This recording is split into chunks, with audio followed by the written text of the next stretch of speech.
शासकीय medical college Korba की स्थापना के बाद से लगातार यहां मरीजों को सुविधा देने का काम किया जा रहा है। इसके साथ ही उनसे जुड़ी सुविधाओं को बढ़ाया भी गया। इसी का नतीजा है कि यहां पर प्रतिवर्ष संस्थागत प्रसव के मामलों में 30% की बढ़ोतरी हुई है।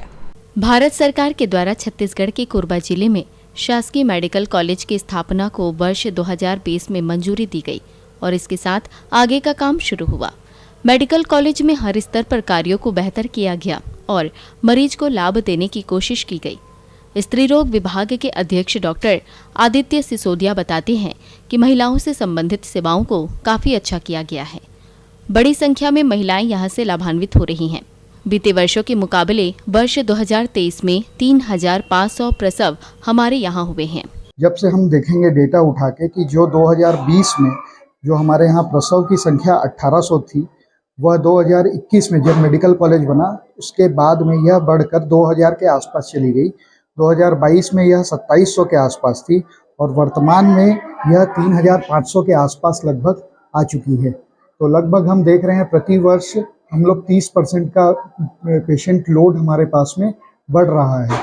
डॉक्टर सिसोदिया ने बताया कि प्रतिवर्ष संस्थागत प्रसव के मामलों में 30% की बढ़ोतरी दर्ज हुई है। इसीलिए हमने मेडिकल कॉलेज में प्रसव से संबंधित सीट को लगभग 3 गुना बढ़ा दिया है। यहाँ पर स्त्री एवं प्रसूति रोग विभाग में पेशेंट लोड बढ़ रहा है, इस कारण हम लोग को यह बेड लगभग 3 गुने से ज़्यादा लगभग 95 के आसपास हम लोग को बेड लगाना पड़ रहा है।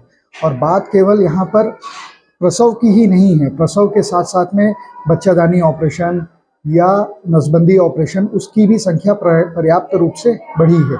बताया गया कि सामान्य और सिजेरियन प्रसव के मामले में महिलाओं को अस्पताल लाने और उनके घर तक पहुंचाने के लिए निःशुल्क वाहन की सुविधा दी जा रही है, जबकि प्रोत्साहन राशि की व्यवस्था भी सरकार की ओर से की गई है।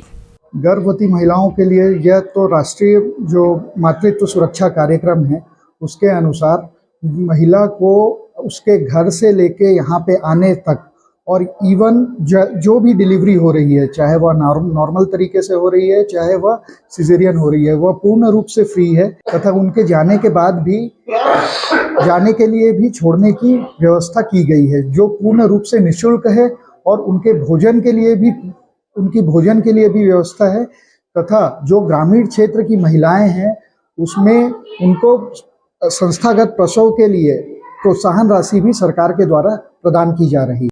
जिस तरह से मेडिकल कॉलेज में सुविधाओं का विस्तार किया गया है उसी का नतीजा है कि कोरबा के साथ साथ आसपास के कई जिलों के लोग उपचार के लिए यहां तक पहुंच रहे हैं। कोरबा से पवन तिवारी के साथ तरुण मिश्रा की रिपोर्ट।